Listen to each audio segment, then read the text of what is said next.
ఇది ప్రతి జీవికి, ప్రతి వ్యక్తికి, ప్రతి దేశీయునికి కూడా నిత్యానుభవంలో ఉన్నటువంటిది. This is in daily experience for every individual. సినిమాకు వెళుతుంటారు మీరు. You go to pictures.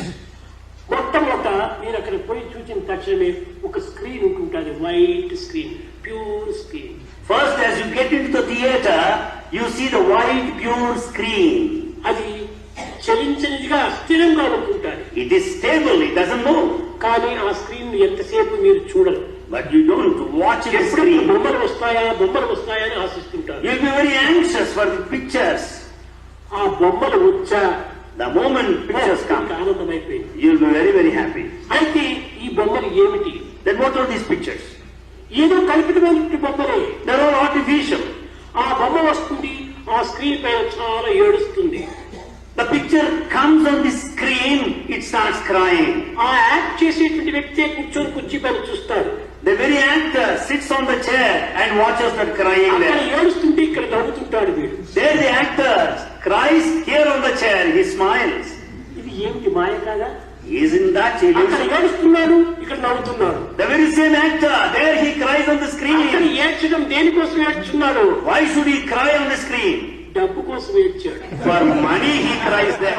Act చేసి డబ్బులు సంపాదించాడు. డబ్బులు సంపాదించే కోసం అక్కడ ఏడ్చినట్టు యాక్ట్ చేశాడు. So in the film the actor acts for money and cries.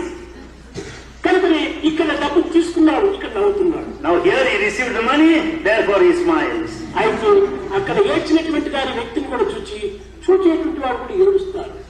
But those that watch the film, watching the person who is crying there, they too start crying. అక్కడ ఏడ్చేది నిజమైన మనిషి? Is the true one that cries? ఒక బొమ్మ. No, just a picture. దాన్ని చూసి వీళ్ళు ఏడుస్తున్నారు. Watching that they cry. ఇది ఒక మాయ. This is illusion. అనగా వచ్చిన బొమ్మ అక్కడే ఉండటం లేదు. Meaning the picture is not stable వచ్చిన there. బొమ్మ తక్షణమే వెళ్ళిపోతున్నది. The picture that appears on the screen తిరిగి పోవటం లేదు, తిరిగి వస్తున్నది. is not going once for all, it comes back. మరి వస్తున్నది, మరిపోతున్నది. It comes and again goes. పునరపి జననం పునరపి మరణం పునరపి జననం పునరపి మరణం. వస్తున్నది పోతున్నది, వస్తున్నది పోతున్నది. He's born and he dies. He's born, he dies. It happens repeatedly. అయితే స్క్రీన్ రావటం లేదు, పోవటం లేదు. However, the screen does not come and it doesn't go. అదే సత్యం. That is true. సత్యమైన స్క్రీన్ యందు The screen that's also అసత్యమైనటువంటి బొమ్మలు వస్తూ పోతున్నాయి. false pictures come and go. అయితే ఈ స్క్రీన్ వేరు, బొమ్మలు వేరు కాదు. However, the screen and pictures are not separate. బొమ్మలు వచ్చినప్పుడు స్క్రీన్ ఎక్కడుంది? When pictures are there, where is the screen? బొమ్మలోనే ఉంది.